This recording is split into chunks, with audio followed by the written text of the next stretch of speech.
morning students, welcome again into the 12th science chemistry class. From the last lecture we are learning the chapter number 4, that is the chemical thermodynamics. Now into that we already learned about the definition of thermodynamics, then the terms which are used in thermodynamics such as system, surrounding, types of system. There are the 3 types of system. Now today we are learning the next terms used in the thermodynamics, that are the properties of the system. Now in thermodynamics there are properties of the system. Now see here, which are that properties of system in thermodynamics. So in thermodynamics there are 2 properties of the system, 2 main properties. First one is the extensive property and the second one is the intensive property. Now what is extensive property? The property whose magnitude, that is value, depends upon the mass or quantity of the substance is called as the extensive property. Now see the definition. A property which depends on the amount of matter present in a system is called as the extensive property. Amount of matter or bulk of matter, or that we call as the quantity of matter. So the system, a property, that is extensive property, is the property of the system which depends on the amount of the matter present in that system. Now amount of matter means, for example, mass. Now if we take a small bulk or small block of iron, small cube of iron, and the large cube of iron, then the mass of large cube of iron is definitely more than the mass of small cube of iron. So mass is the extensive property. Suppose we measure the volume of small cube of iron and large cube of iron. Volume, that's length into breadth into height. Definitely the volume of large cube of iron is more than the volume of small cube of iron. So for example, mass, volume, these are the extensive property. Again, which are the extensive property? Internal energy. Internal energy means the energy which is present in the constituents, particles of that substance. Now if the substance is small, its internal energy also less. If the substance is large, its internal energy is more. That means internal energy is also the extensive property. Next one is the heat capacity. Heat capacity of large amount of water is definitely more than the small amount of water. Again, number of moles. The number of moles present in the large amount of matter is definitely more than the number of moles present in the small amount of matter. So all these mass, volume, internal energy, heat capacity, number of moles, all these are the extensive properties. Now next one is the intensive property, second. Now this is totally opposite to that of the extensive property. A property which is independent of the amount of the substance present in the system is called as the intensive property. See the definition. A property which is independent of the amount of the matter in the system is called intensive property. Independent means not depend. So the property which does not depend on the amount of the matter present in the system is called as the intensive property. Now see the temperature. If we boil, that is the 5 liter of water in a one container, and and 1 liter of water in the another container. When the water boils, and at that time if we kept the thermometer in both of that 5 liter boiling water and 1 liter boiling water, the temperature of both the water, though it is 5 liter and though it is 1 liter, but the temperature is 100 degrees centigrade, because boiling point of water is 100 degrees centigrade. The water always boils at 100 degrees centigrade. Now both have the same temperature. That means temperature is independent on the amount of the matter present in the system. So temperature is the intensive property. Now see here, example. For example, pressure, temperature. Now see about the pressure also. Now if we apply the pressure on all the atmospheric pressure is 1 atmosphere on anything, we know that. So pressure is also the intensive property. Again the density. Here density example is not given, but density also the intensive property, because the substance, it may be gold or silver or iron, they have the definite quantity of density, though their mass or amount may be large or small, but they have the definite value for the density. So density is also the intensive property. You may increase the example here, density. Again see the surface tension. Pressure, temperature, density, surface tension is also the intensive property. The values of surface tension of different liquids such as water, benzene, chloroform, the values are, that is particular of that. The amount of the matter may be large or it may be small, but there the water surface tension is fixed, or the surface tension of benzene is also fixed. So it is the intensive property, surface tension. Again viscosity, that is the rate of flow of the liquid. We know into the L1 standard the viscosity. Though the liquid is in the small amount or in the large amount, but their viscosity, rate of flow is always same. So viscosity is also the intensive property.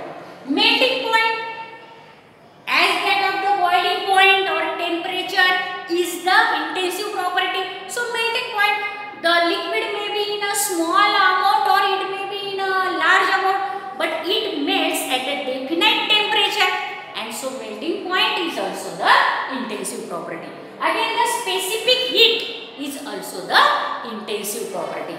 Now let us learn, student, the next topic or next term which is always used in the thermodynamics, and that is the state function, which is very important property, this state function. Now come to the state function.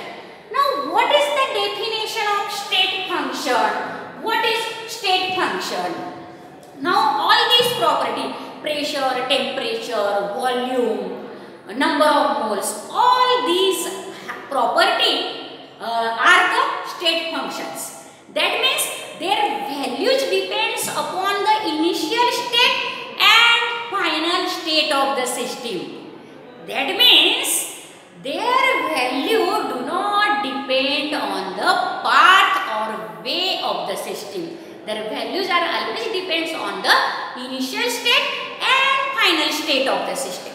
Now always in the thermodynamics we have to calculate the change in temperature, change in pressure, change in volume, and that change is given by, that is the delta P or delta V in this way. Now see here, now suppose V1 is the volume of the initial state and V2 is the volume of the final state. Then how we calculate the change in volume? So for change in volume we have to do the V2 minus V1. That is, we have to subtract the initial volume from the final volume, and then we obtain the change in volume delta V. The change in volume is always denoted by delta V. Similarly, if we want to calculate the change in pressure, so what we have to do? We have to subtract the initial pressure from the final pressure. So suppose P2 is the final pressure and P1 is the initial pressure. So delta P, that is the change in pressure. So thermodynamics always interest in this change in properties or change in state. So such properties whose values depends upon the initial and final state of the system are called as the state function. Now see here the definition of the state function. The property which depends on the state of the system and independent of the path or way followed to attain it. Followed to attain it means that is initial or final state. That is state. So the property which depends on the state of the system and independent of the path followed to attain that state. It means followed to attain that state is called as the state function. So the property which depends on the state of the system and which is independent on the path followed to attain it is called as the state function. Now see here is the diagram is given. For example, the P1 is the pressure of the initial state of the system. V1 is the volume of the initial state of the system. T1 is the temperature of the initial state of the system. And N is the number of moles of the initial state of the system. Then after some time this initial state, it is the initial state. This initial state change its state. That is change in variables. All these are the variables. Pressure, volume, temperature, number of moles, these are the variables. So after changing the variable, this state, initial state changes into the final state. Now in final state what is there? The pressure P1 becomes P2, that is the final pressure. The volume V1 becomes V2, that is the final volume. The temperature T1 becomes T2, that is the final temperature, and number of moles suppose remains as it is. Though only one of the variable changed, still that state also changed. Suppose here only pressure will be changed, P2 and volume V1, T1 is as it is. Still that state is the final state. Remember that. So the property of the system in which the variable changes their state, such that is the variables are called as the state functions. So here the description is given as shown in figure. Certain amount of a gas is enclosed in a cylinder. Suppose some amount of gas is enclosed in a cylinder. Fitted with the movable piston. We know that piston, movable piston is there in the cylinder. On moving upward the piston, the volume of the gas increases, and moving downward the piston, the volume of the gas decreases. That means pressure increases, so gas decreases. So the first, that is when the volume is more, is the initial state, and if we increase the pressure, that volume which is changed, V2, which is less volume, is the final state of the system. In the same way, suppose the pressure of a gas is 1 bar. Initially it is 1 bar, that is the P1 pressure. Volume is 1 decimeter cube, that means 1 liter, that is V1.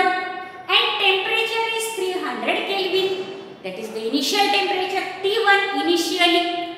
Then suppose the pressure of the gas is increased on that cylinder by 2 bar, then it becomes pressure P2. Then volume changes, volume definitely decrease as pressure increases. Pressure gets double, so volume gets half. And the volume changes to 0.5 decimeter cube, that is half liter. 0.5 decimeter cube, that is the V2. And suppose temperature is maintained at 300 Kelvin. Though temperature is same, but the state changes here because one variable changes, the state state also changes, and then this is the final state of the system. Now this is about the properties of the system and the state function of the system. So student, if you understand this video very well, how are the intensive and extensive property and how is the state function, then you like, share and subscribe this video so maximum students can be benefited from that. Thank you for watching this video. You can take the screenshot and write down the notes in a beautiful handwriting. Thank you student.